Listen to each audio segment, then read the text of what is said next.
А ви знали, що всі всесвіти Варгаммер, включно з фентезійними та 40К, можуть бути одним і тим самим світом? Що якщо імператор людства не хто інший, як втілення бога Зігмара? Ви, мабуть, скажете, а де твої докази? Чи могло б це відбуватися в одному всесвіті? Це питання обговорюють роками. Так само точаться суперечки і про місце різних ігор у спільній часовій шкалі. Це мало б бути невеличке відео на 10 хвилин із пасхалками, але все перетворилося на масштабне дослідження. Тут я зібрав усе від дрібних деталей і залізних фактів, від персонажів і подій, що проходять крізь кожен із цих всесвітів, до найшаленіших фанатських теорій, щоб довести, всесвіт Варгаммер може бути єдиним цілим. З вас лише увага і маленька вподобайка, яка допоможе цьому відео рухатися далі.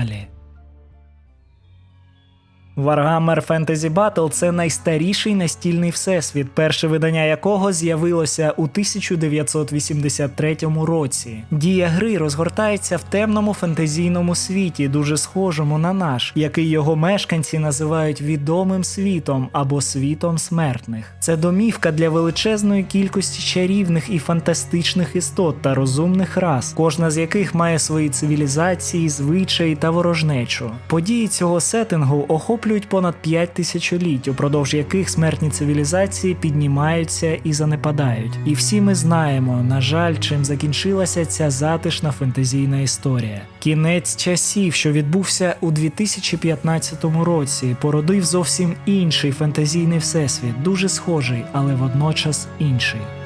З ерою Зігмара та фентезійним Варгаммер усе просто. Це фактично один і той самий всесвіт, із тими ж героями, богами та відсилками до канонічних подій. Це світ переродження. З іншого боку, Варгаммер 40 тисяч, який з'явився трохи пізніше, у далекому 1987 році. Це похмурий, жорстокий, антиутопічний науково-фентезійний світ, що багато в чому перегукується з фентезійним Варгаммер, але немає прямого канонічного зв'язку з ним, і тут усе стає значно складніше. Втім, навіть у фентезійному сеттингу траплялися доволі дивні речі. У ранніх виданнях, наприклад, амазонки мали доступ до високотехнологічної зброї, зокрема лазерних пістолетів. Пізніше ці елементи прибрали, коли настільні світи чіткіше відокремили один від одного. Боги – це, здавалося б, найпростіший зв'язок. Зеленошкірі всюди поклоняються Горку і Морку, а ельфи та Аельдарі мають дуже схожі пантеони богів. Проте одним із найбільш очевидних є присутність хаосу та демонів.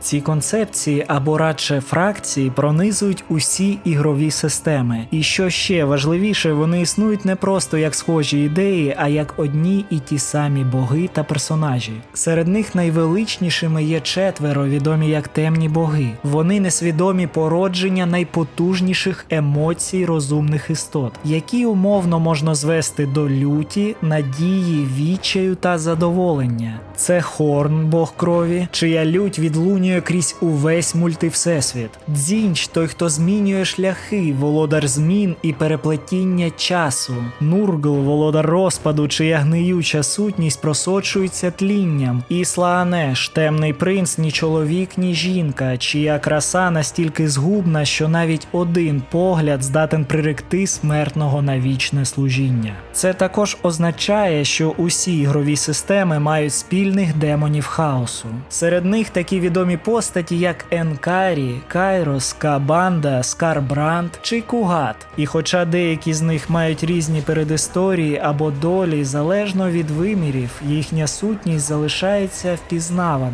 Це досить прямий зв'язок між основними всесвітами. Втім, автори ніколи прямо не підтверджували, що, наприклад, Белакор у 40К і Белакор в АОС – це буквально одна й та сама істота. Більше того, демонічні юніти залишають вважаються однаковими від самого свого зародження. Деякі з них, як от подрібнювачі душ, з'явилися у фентезі лише у 8-му виданні, адже спочатку були юнітами із Всесвіту 40.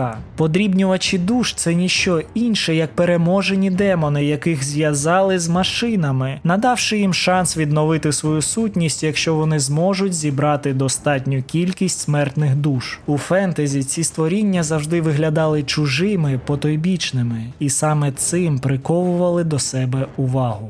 То як саме хаос опиняється в самому серці Варгаммер? Він і є тим об'єднуючим фактором. Навіть якщо різні всесвіти Games Workshop не перетинаються напряму, їх пов'язують одні й ті самі концепції, і всі вони перебувають за крок від пекельного виміру, що прагне прорватися в реальність. Царство хаосу – це містичний простір, який пронизує все існування, простягаючись крізь виміри та час. Його називають по-різному – варп, емпірей, вир, імматеріум, безодня, країна загублених душ, але по суті йдеться про одне й те саме. Послідовники темних богів співіснують у варпі, хоча ймовірність їхньої зустрічі навіть у найхимерніших видіннях мізерна. Адже хаос і сам варп підкоряються власним викривленим законам, де час тече зовсім інакше. Присутність демонів у різних всесвітах не дає нам чіткої часової картини, але підкидає цікаві підказки. Ми знаємо, що Слаанеш народився приблизно у 30-му тисячолітті у Всесвіті 40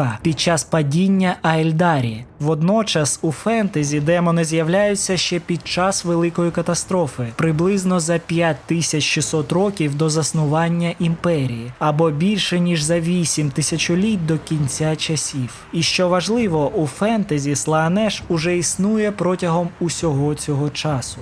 На перший погляд це може означати, що події фентезі відбуваються після 40, але з урахуванням природи варпу таке пояснення навряд чи можна вважати остаточним. Адже навіть якщо Слаанеш був породжений геодоністичним занепадом Аельдарі, Темний принц існує поза межами часу і простору. Знову ж таки, дивна і заплутана природа безмежного варпу може пояснити присутність у Warhammer Age of Sigmar ще одного головного бога хаосу рогатого щура.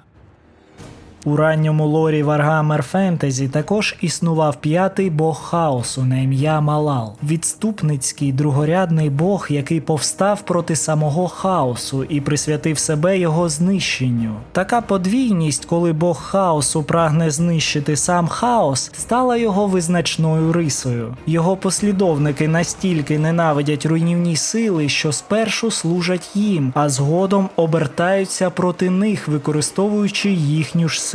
Через це їх надзвичайно мало, і саме тому їх часто називають приреченими, адже слуги Малала водночас залишаються слугами хаосу і, відповідно, ворогами одне одного. Єдиним відомим чемпіоном хаосу Малала був Калеб Даарк, який вижив після нападу хаосу на його місто та став свідком жорстокої загибелі своїх батьків. Малал подарував своєму чемпіонові демонічну сокиру жаху, запропонувавши помститися вбивцям. За формою вона більше нагадувала подвійне бойове кайло у вигляді розкритої пащі демонічного птаха. Коли зброя вражає ворога, її щелепи стискаються, а зуби глибоко впиваються в душу, поглинаючи її та підсилюючи воїна. Зовнішність чемпіона відображала подвійність самого бога. Одна половина його обличчя мала звичайний, хоч і блідий вигляд із білими локонами волосся, тоді як інша була спотворена з чорним рідким волоссям і порожньою дірою в черепі замість ока. Цей контраст також відображався в його чорно-білій броні та щиті. Через проблеми з авторськими правами на персонажа Малала значною мірою вилучили з канону Warhammer, а згодом він знову з'явився у 40К під ім'ям Маліс. Спочатку чемпіони хаосу могли отримати в дар сокиру жаху, а пізніше в каноні з'явився орден відступників, який називає себе синами Маліса, або в прямому перекладі синами злоби. Їхні силові обладунки пофарбовані в чорно-білу схему, а їхня ненависть до сил хаосу залишається такою ж надзвичайно сильною, навіть попри те, що зрештою вони були відлучені від церкви і перейшли на бік руйнівних сил. Вони зберегли первинний устрій згідно з кодексом Астартес, проте замість звичних 10 род мають 11 – священне число Маліса. Ще однією важливою силою є стародавні або древні. У 40К це давня раса, яку дехто вважає першою расою. Ці істоти були надзвичайно могутніми зірковими мандрівниками, що домінували в галактиці протягом незліченних віків. Вони створили багато відомих рас і поєднали свою імперію мережею порталів. Зрештою, війна в небесах з Некронтіром призвела до їхнього занепаду. Стародавні також присутні у Warhammer Fantasy і описуються дуже схожими термінами. Вони були расою древніх істот, які прибули з космосу на срібних кораблях, використовували варп і варп-ворота для подорожей галактикою та створили багато рас. Одна цікава деталь із ранніх видань Warhammer Fantasy Battle полягає в тому, що древні тераформували планети за єдиним шаблоном, аж до форми континентів. Цілком можливо, що і Старий Світ, і Священна Тера мали подібну форму, тому вони такі схожі. У романах серії Єресь Гора сам імператор виявляє давно мертвий світ, на якому знаходиться копія Терри на іншому боці галактики. Крім того, древні тісно співпрацювали зі створеною ними расою, відомою як слани, які також існували на ранніх етапах історії 40К. Тут знову ж таки ми бачимо сильний зв'язок між місцями дії, що сягає головним чином часів ранніх книг 40К та Fantasy Battle. Древні присутні в обох всесвітах, і хоча це не одні й ті самі істоти, здається, що вони могли б бути тими ж самими. Цікаво, що, як стверджують джерела, древні відвідали Старий Світ приблизно за 15 тисяч років до народження Зігмара, або близько 17 тисяч років до кінця часів. У Всесвіті 40К падіння стародавніх відбулося приблизно за 60 мільйонів років до сучасного сеттингу. Цю часову шкалу досить важко зрозуміти. Якщо Всесвіт один і той самий, то це означає, що люди існували задовго до того, як вважалося, що вони еволюціонували на старій землі. А деякі древні пережили падіння своєї імперії та займалися різними справами протягом десятків мільйонів років. Або ж цей час просто дивний, бо, знаєте, варп. Ще одним фактором космічного розвитку стародавніх є велика кількість збудованих храмових міст, які зовні нагадують не більше, ніж забуті піраміди, але всередині являють собою приховані зоряні кораблі. Ця концепція отримала конкретний розвиток у Warhammer Age of Sigmar, де серафони майже повністю представлені як космічна раса ящеролюдей, які літають на цих храмових кораблях, продовжуючи втілювати плани стародавніх. У цих храмах залишилися численні томи зашифрованих книг, що містять секрети магії, а у священних контейнерах зберігалася заборонена древня зброя та магічні артефакти, сила яких була настільки велика, що їх краще було б знищити, аби вони не потрапили до чужих рук. Більшість таких сховищ було зруйновано під час Великої катастрофи. Проте в період Великої війни за острів Альбіон різні сторони конфлікту спромоглися знайти справді дивовижні артефакти. Серед них надзвичайно вишуканий обладунок богів, наділений власною силою, яку він передає своєму носієві, або сяючий клинок смерті. Також траплялася магічна зброя у формі гігантського кулака і кігтів, удари яких здатні дробити кістки та трощити будь-яку броню. Ще одним загадковим предметом було божественне око, невелика скринька, у якій мешкають духи, що бачать і чують усе, шепочуть своєму власнику про засідки та приховані сили ворогів. Іншим артефактом став містичний щит світла, амулет, який носять на шиї. Під час активації він створює навколо власника невидиму стіну магічної енергії, спалахуючи яскравим світлом. Однак одним із найдивніших артефактів був фузіл спалення – магічна вогнепальна зброя, що викликає ревуче полум'я просто з повітря, спопиляючи ворогів. А також гекс-посох, вкритий древніми сигілами стародавніх, які притягують енергії хаосу до дозволяючи чарівнику спрямовувати їх у могутні закляття. Думаю, за цими описами ви вже здогадалися, ці предмети не що інше, як броня космодесантника, ауспекс, посох псайкера, звичайнісінький ручний вогнемет, силовий меч, силові кулаки і силові кіхті. Звідки вони взялися на Альбіоні, знають лише стародавні боги хаосу або Games Workshop.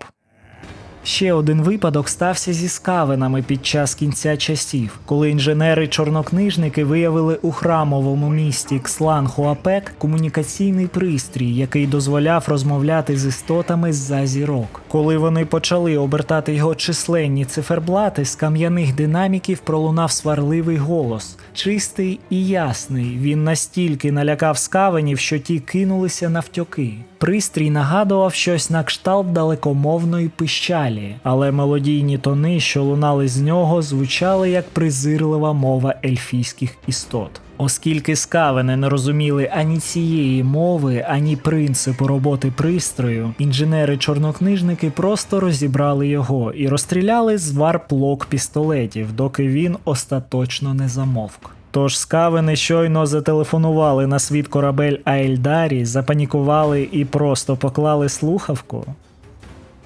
Насправді, кінець часів дає нам ще один сильний аргумент на користь об'єднання всесвітів Варгаммер. Загін лісових ельфів під командуванням Аралота був відправлений у царство хаосу, щоб звільнити ув'язнену в серці маєтку Нургла богиню Шалію. Довгі дні й ночі ельфи блукали крізь гнилі джунглі, оминаючи зловісних демонів, аж поки не натрапили на звичайну смертну людину. Вченого, який хрипко дихав і ніс із собою перо та відкриту книгу. Його очі були обведені червоними обідками, шкіра вкрита пухирями, але він посміхався і тихо жартував саме з собою. Він документував усе, що бачив у царстві хаосу, і погодився допомогти ельфам у їхній місії. Після багатьох годин подорожі загін вийшов на галявину, де в самому центрі лежав лицар, прикутий до землі іржавими ланцюгами. Це був велетень, чиї обладунки блищали, мов срібло, попри нудотний морок джунглів. Працюючи разом, ельфи зламали кайдани, і він нарешті здобув волю. Хоча його мова була дивною, вдячність була очевидною.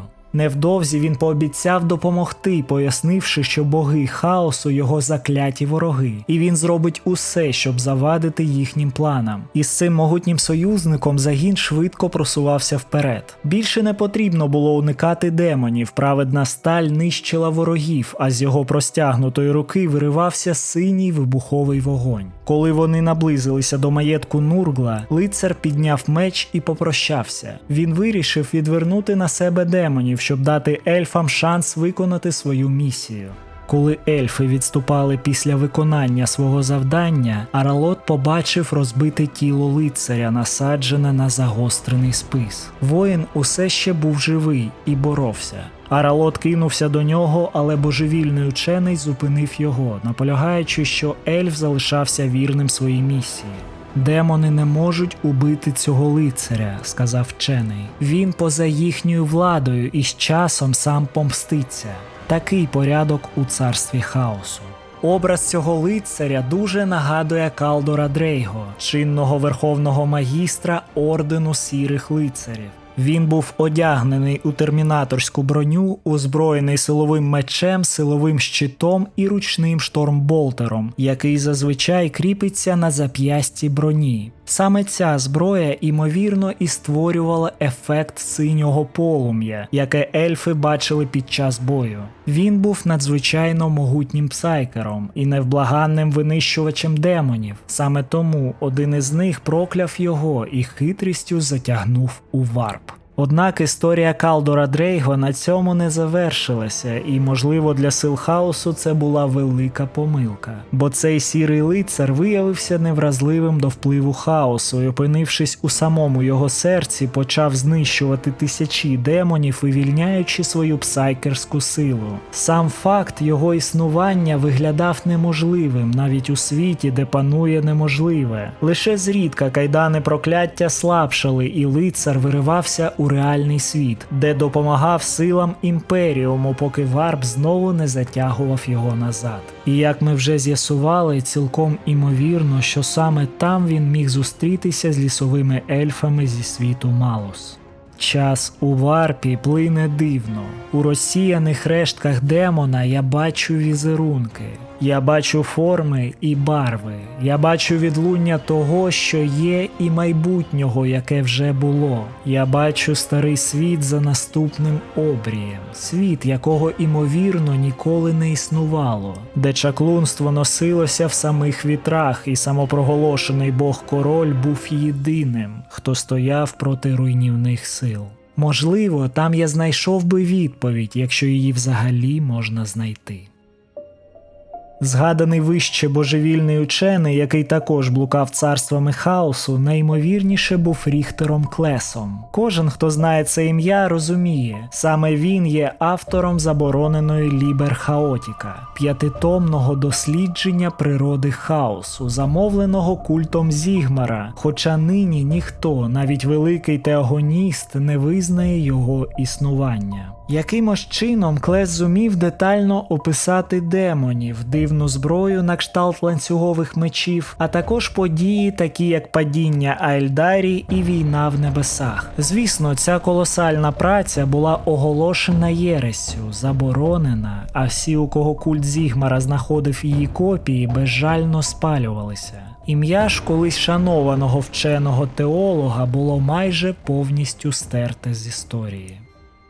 Я знайшов для вас ще одну фанатську теорію, яка довгий час залишалася доволі популярною. Вона звучить дивно, можливо навіть божевільно, але саме тому мені вона так подобається. Але спершу я хочу подякувати моїм дивовижним спонсорам, завдяки яким цей канал майже дивом продовжує існувати. Якщо ви теж хочете підтримати це диво, посилання є у вас на екрані або в описі під відео. Окрема подяка Моргулу та Дмитру за найпотужніший рівень підтримки, а також усім, хто приєднається до спонсорства після цього відео. Довгий час популярною була теорія, що Зігмар був не ким іншим, як примархом. Якщо придивитися, його історія разюче нагадує історію відомих примархів. Він народився під знаком комети з 2 хвостами, і це цілком могло бути капсулою або варп-збуренням, що сповістило про його прибуття. Його виховували як звичайну людину, але дуже швидко він почав проявляти надлюдські здібності. Зрештою, він об'єднав свій народ, а потім одного дня зник. Дехто каже, вознісся на небеса – класична історія примарха. Якби Зігмар справді був примархом, то найімовірніше одним із 2 загублених. А це означає, що після воз'єднання з імператором він загинув, так і не реалізувавши свій потенціал. Можливо, вплив хаосу в старому світі зробив його недосконалим в очах батька. Проте повернення Зігмара під час кінця часів радше руйнує цю теорію. Якщо він повернувся, він не міг бути примархом. І тут з'являється ще більш божевільна думка. А що як Зігмар і є імператор людства? Так, ви теж це відчуваєте, правда? 40К – це хронологічна перша точка відліку. Події цього всесвіту розгортаються так, як ми їх знаємо. Десь близько у 25-тисячному році нашої ери невелика група древніх, що вижили, потрапляє у світ у стабільній частині Ока Жаху і змінює його. Історія рухається далі, аж до подій сучасного 40К. Одна з головних теорій про імператора людства полягає в тому, що Золотий Трон заважає йому відродитися. Вважається, що для цього він має померти. І припустимо, що це стається. У якийсь момент недалекого майбутнього 40К його вбивають. Можливо, це зробить Сайфер, можливо, Абадон. Не так важливо хто, важливо, що він помирає. Але як вічний він не зникає, він відроджується у плоті, далеко від галактики 40К у старому світі. Новонароджений імператор, тепер відомий як Зігмар, потребує часу, щоб згадати, ким він є. Але його природа залишається незмінною, він прагне об'єднати людство і протистояти хаосу. І він робить це. Створює імперію. З часом до нього повертається пам'ять і сила. І тоді володар людства знову звертає свій погляд до зірок, щоб продовжити війну. Минають тисячоліття і настає кінець. Можливо, великий розлом зрештою поглинає галактику. Можливо, сили порядку руйнують око жаху. А можливо, у своєму найхолоднішому рішенні імператор жертвує імперіумом, щоб досягти повної божественності. У будь-якому разі, галактика, а не лише Старий Світ, охоплена руйнівною дією варпу. Імператор тепер повністю відновлений повертається до Старого Світу, що пояснює, чому Зігмар у пізніших версіях набагато могутніший. Для нього Старий Світ стає радше рідною планетою, ніж Тера для імператора в останньому акті. Він наполегливо об'єднує свої сили та створює нову групу захисників, переносячи нас у еру Зігмара. Якщо подивитися на це з іншого боку, імператор і Зігмар мають чимало спільного. Обидва фактично були людьми, які піднялися до божественного стану, і, можливо, є наймогутнішими істотами у світі. Їх часто описують схожим чином. Зігмар постає у золотих пластинах, що сяють світлом зірок, а імператора порівнюють із сходом сонця чи світанком, адже він теж носить золоті обладунки. Обидва мають зв'язок із золотим світлом, є могутніми воїнами, здатними використовувати магію та водночас діють спокійно та обдумано. І звісно, обидва відомі тим, що створюють подібні армії, вдягнених у золото покращених людей для ведення своїх війн. Не надто дивно думати, що ці дві істоти насправді одна і та сама, яка пов'язує весь цей всесвіт. Або ж це просто божевільна теорія, яку мені вклали в голову. Як би там не було в головах розробників, мені все ж хочеться вірити в єдиний всесвіт, бо це просто весело. Пишіть у коментарях свої божевільні теорії та діліться думками. Якщо ви вперше на каналі і знайомі тільки з Всесвітом 40К, підписуйтеся та спробуйте дізнатися більше про сторону фентезі. А якщо ви відданий фанат Warhammer Fantasy, ви вже вдома, залишайтеся і ставте вподобайку. Скоро побачимось у наступних відео.